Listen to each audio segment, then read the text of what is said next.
نبی اکرم صلی اللہ علیہ وسلم کی سیرت آپ کے سامنے بیان کی جا رہی تھی، جس کا مختصر سا تذکرہ آپ کے سامنے آیا، اور نبی اکرم صلی اللہ علیہ وسلم کی جو سیرت طیبہ ہے بہت لمبی ہے، اس کو مختصر وقت میں بیان کرنا ناممکن ہے، اور جس ذات عالی کا تذکرہ اللہ تبارک تعالیٰ نے قرآن کریم میں کیا ہو، اس ذات کا تذکرہ کون انسان ہے جو کر سکتا ہے؟ اللہ تبارک تعالیٰ نے جا بجا حضور اکرم صلی اللہ علیہ وسلم کا تذکرہ فرمایا ہے قرآن کریم میں۔ اس اعتبار سے انسان کی بس کی بات نہیں ہے کہ حضور اکرم صلی اللہ علیہ وسلم کی سیرت طیبہ کا تذکرہ کر سکے۔ بس ہر کوئی برکت حاصل کرنے کے لیے، ثواب کے حاصل کرنے کے لیے تذکرہ کرتا ہے۔ اس سے پہلے آپ کے سامنے نبوت کے بعد کا دور آیا تھا کہ نبوت آپ کو کیسے ملی، جو پہلی وحی جو آپ پر نازل ہوئی اس کا تذکرہ کیا گیا تھا۔ آج کچھ باتیں اسی سلسلے میں مزید آگے عرض کی جائیں گی۔ وقت بھی کم ہے، ارادہ تھا کہ کچھ آپ کے سامنے عرض کریں، لیکن آدمی سوچتا ایک ہے، ہوتا ایک ہے، اور کرنے والی ذات عالی، کرنے والی جو ذات ہے اللہ تبارک تعالیٰ کی ذات ہے، جو انسانوں کے ارادوں کو بدل دیتی ہے۔ ارادوں کے مطابق بہت سے کام نہیں ہوتے، سوچتا ایک ہے انسان، ہوتا ایک ہے۔ عرفت ربی بفسق العزائم، کہ ایک انسان ہے جو ارادہ کرتا ہے لیکن ارادے اس کے ٹوٹ جاتے ہیں۔ حضرت علی نے فرمایا کہ میں نے اپنے ارادوں کے ٹوٹنے میں اللہ کو پہچانا ہے۔ سوچتا ایک ہوں، ہوتا ایک ہے۔ تو جب میرے دل نے گواہی دی کہ جو میں سوچ رہا ہوں وہ نہیں ہو رہا ہے، تو اس کا مطلب یہ ہے کہ کوئی ایسی ذات ہے جو میرے ارادے کو توڑ رہی ہے، میرا ارادہ پورا نہیں ہو رہا ہے۔ وہ ذات عالی اللہ رب العزت کی ہے جو میرے ارادوں کو توڑ رہی ہے۔ آدمی کوئی چیز سوچ کے یہاں سے نکلتا ہے، وہ کر لیں گے، ایک پروگرام اس کا ہوتا ہے، لیکن ویسا نہیں ہو پاتا۔ آدمی سوچتا ہے کہ فلاں وقت تک فلاں جگہ ہم پہنچ جائیں گے، لیکن آدمی نہیں پہنچ پاتا۔ اس کا مطلب یہ ہے کہ پہنچانا نہیں پہنچانا اللہ تبارک تعالیٰ کی طرف سے ہے۔ بسا اوقات آدمی یہ چاہتا ہے کہ اچھا سا کھاؤں، کوئی چیز اچھی اس کو مل جائے، کھانا چاہتا ہے۔ مثال کے اعتبار سے کوئی آدمی کے دل میں آیا کہ آج بریانی کھانا ہے، حیدرآبادی بریانی کھانا ہے، دل میں آ گیا، تو آدمی گیا دکان پر اور جو اس کو پسند تھا، مٹن، چکن، جو بھی ہو لایا۔ لانے کے بعد اپنے بیگم سے بولا، دیکھو جی بیگم، یہ چکن لایا ہوں، مٹن لایا ہوں، آج میری طبیعت چاہ رہی ہے کہ بریانی کھاؤں، اس کو ذرا اچھے سے بنانا۔ بیگم بولے کہ نہیں، آج تو دہی نہیں ہے، سودا بھی نہیں ہے، ٹھیک ہے تھیلی دے دو، میں لے کر آتا ہوں۔ وہ آدمی جو غیور ہوتا ہے، جو اپنے گھر والوں کو باہر نہیں بھیجاتا، وہ آدمی کہے گا کہ تھیلی دے دو، میں جا کے لاتا ہوں۔ لیکن بعض لوگ ایسے ہوتے ہیں کہ جو عورتوں کے ذریعے منگاتے ہیں، یہ صحیح نہیں ہے اس طرح منگانا۔ ان کی بھی عزت ہے، ان کا بھی ایک مقام ہے، اور ان کی بھی ایک حیثیت ہوتی ہے۔ اس لیے باہر کے جتنے بھی کام ہیں سب مردوں سے متعلق ہیں، عورتوں سے متعلق نہیں ہیں۔ تو وہ آدمی کہے گا کہ بیگم دیکھو کیا کیا چاہیے آپ کو، لکھ کر دے دو یا بتا دو، میں لے کر آؤں گا۔ کرانہ دکان جاتا، جا کے بولتا کہ فلاں فلاں چیز ہے، لا کے دے دو، اور یہ سب لینے کے بعد بل بھرتا، پیسے ادا کر دیتا۔ پھر اس کے بعد دہی کی دکان جاتا، دہی لے کے آتا، پھر اس میں بولے کہ ترکاری نہیں ہے، اس میں کوتمیر پودینہ نہیں ہے، تو وہ دکان جا کے ترکاری کی مارکیٹ میں گیا، وہ خرید کے لایا، سارے چیزیں لایا۔ یہاں بیگم کیا کرے، انتظار میں بیٹھے ہوئے تھے، آنے کے بعد بیگم تیار، پہلے سے اپنے سے جو ہو سکتا کر کے بیٹھے، بگونے وغیرہ سارے تیار کر لیے، اور جیسے ہی لائے تو خوشی خوشی بیگم نے ان چیزوں کو اپنے حساب سے سیٹ کر دیا، اور سیٹ کرنے کے بعد اس نے کیا کیا، اس بریانی کو دم دے دیا، مسالے وغیرہ لگا کر دم دے دیا۔ اب شوہر نامدار انتظار میں ہے، اب پکے گی تب پکے گی، اور محنت کے بعد بریانی پک کر تیار ہو گئی، لیکن اللہ کا کرنا کچھ اور ہوتا ہے، بسا اوقات، ہمیشہ نہیں ہوتا، کبھی کبھی ایسا ہوتا ہے، اللہ تعالیٰ عبرت کے لیے، نمونے کے لیے چیزیں بتاتے ہیں۔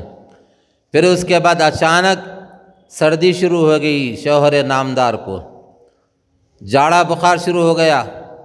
جیسے ہی جاڑا بخار شروع ہو گیا تو بیگم آ کے دیکھے کہ بھائی بخار تو بہت تیز ہے، کمبل بھی اڑا دیے، پھر اس کے باوجود بھی سردی کم نہیں ہو رہی۔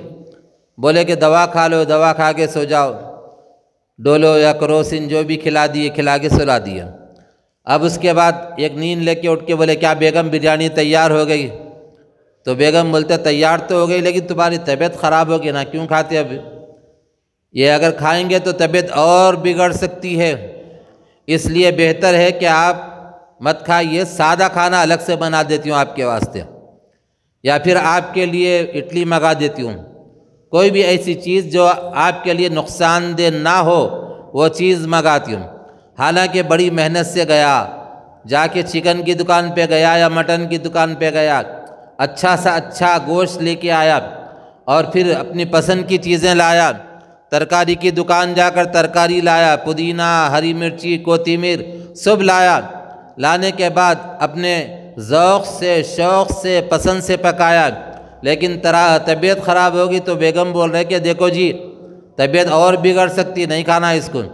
اب بیگم کی بات تو ماننا ہی پڑے گا، کیونکہ صحت کا معاملہ ہے، صحت بگڑ گئی تو نہیں کھا سکتے، اگر صحت بگڑ گئی تو ہمیشہ کے لیے چلے جا سکتے ہیں، اس لیے صحت پھر سے صحیح ہو گئی تو کھا سکتے ہیں، صحت رہی تو سب کچھ ہے، جان بچی لاکھوں پائے، ہم لوگ کہتے ہیں نا، جان بچی تو لاکھوں پائے، سر سلامت تو پگڑی ہزار، یہ حیدرآبادی کہاوتیں ہیں، یہ سر صحیح رہا تو ہزار بھی پگڑیاں اس پہ باندھ سکتے، امام ہے، اور پگڑیاں جتنے بھی ہزار بھی باندھ سکتے ہیں، اگر سر اس کا اچھا رہا تو، سری نہیں ہے تو کس پہ باندھتے؟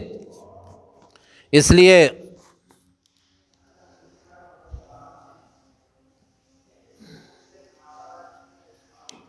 ایسا ہو رکھے دو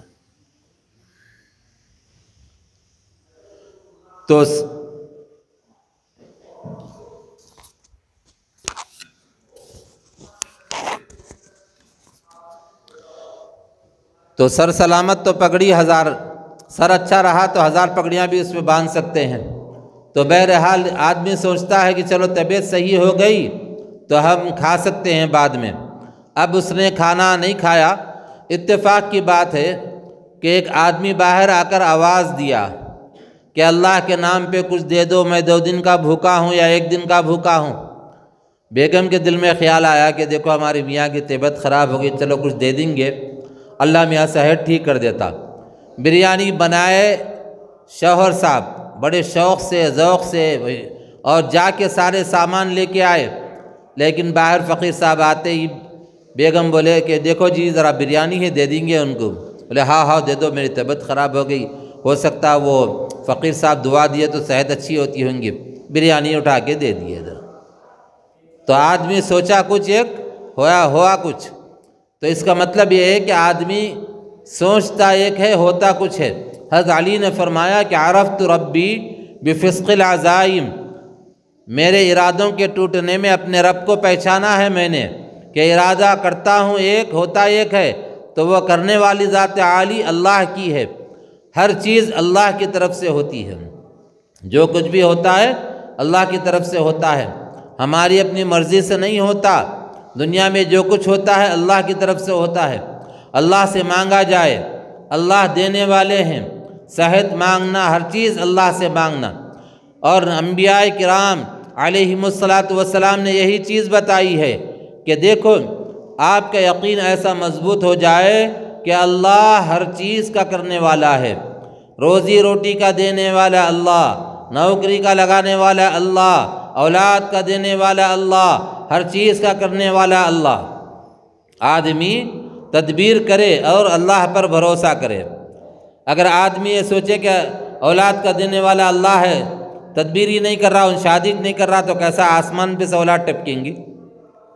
ایک بزرگ کے پاس ہر سال اعتکاف میں ایک صاحب جاتے تھے، جا کے جب رخصت ہونے لگے تو ہمیشہ یہی بول رہے تھے کہ حضرت لڑکے کے لیے میرے دعا کیجئے، مجھے نرینہ اولاد ہو جائے۔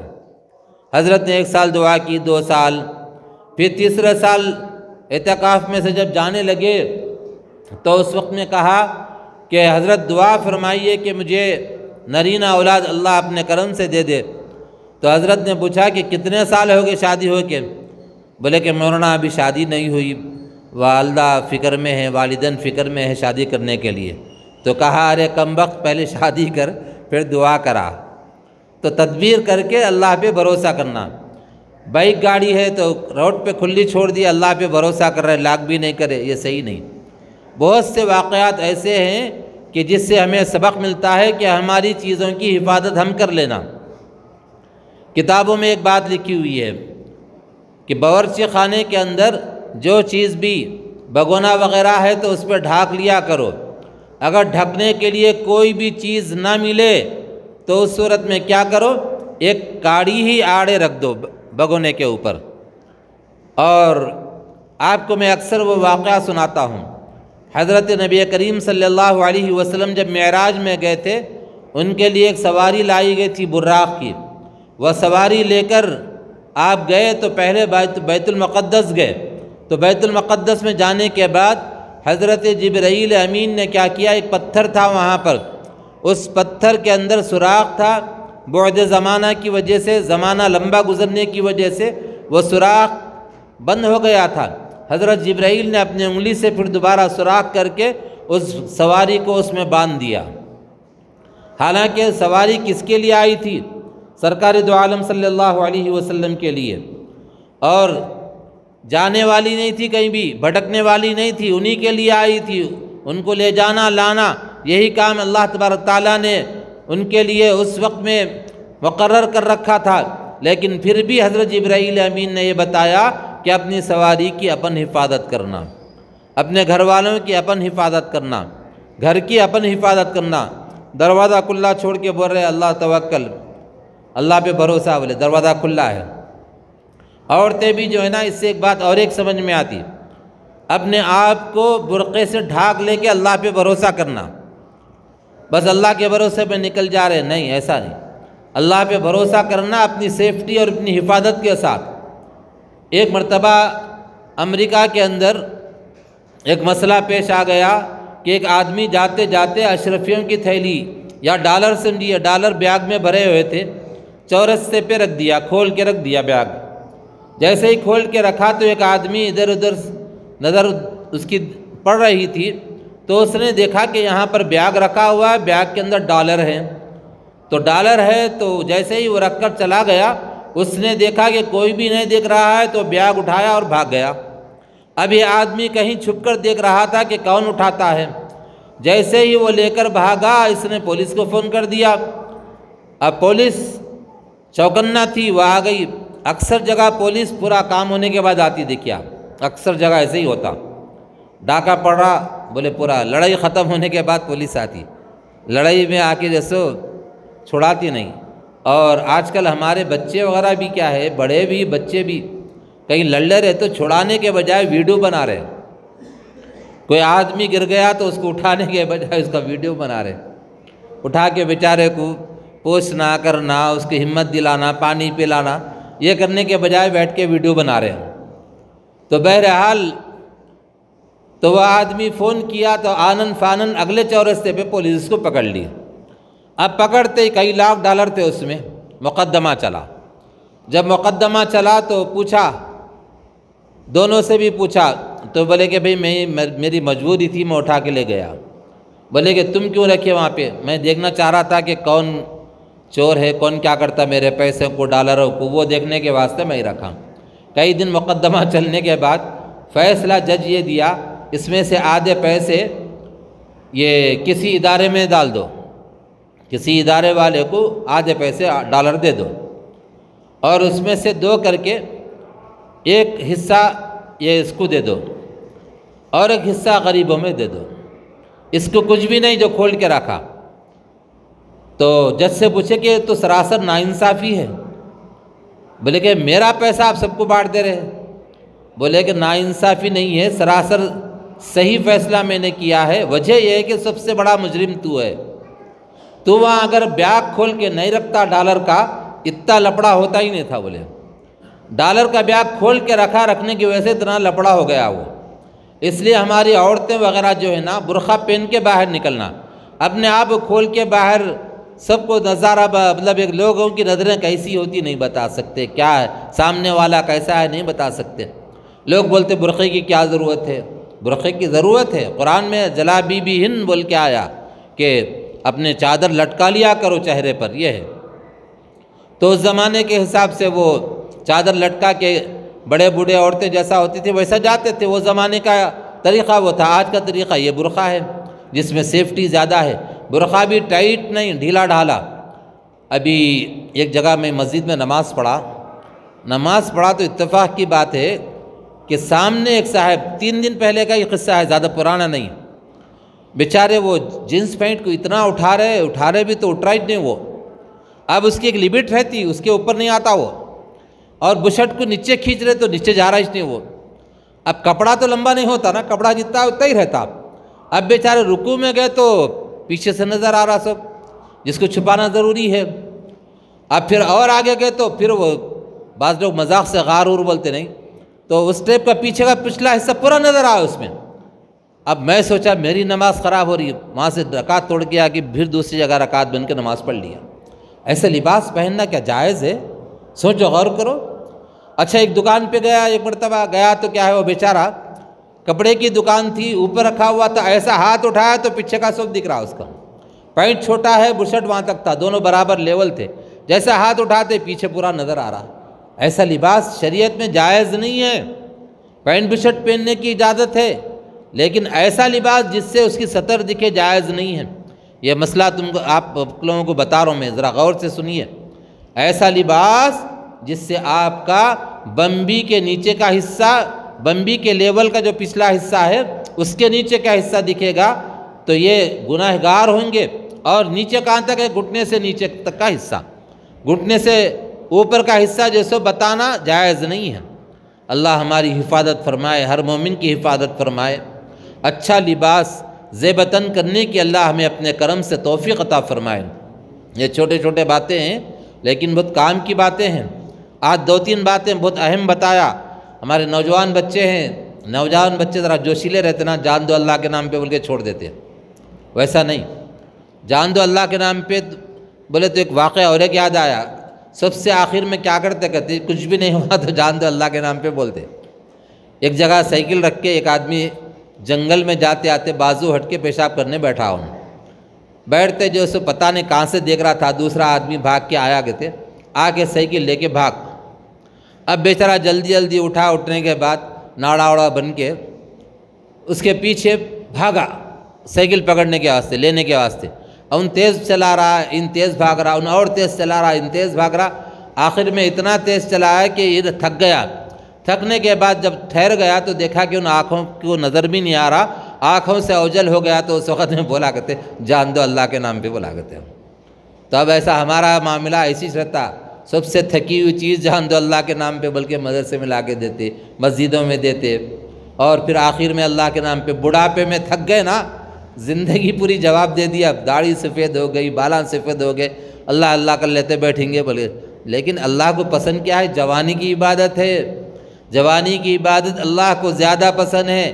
اللہ تعالیٰ فرشتوں کو فرماتے ہیں کہ اے فرشتوں ذرا جھانک کے دیکھو، میرا بندہ بھری جوانی میں میری عبادت کرتے مسجد میں بیٹھا ہوا ہے، دیکھو تو صحیح۔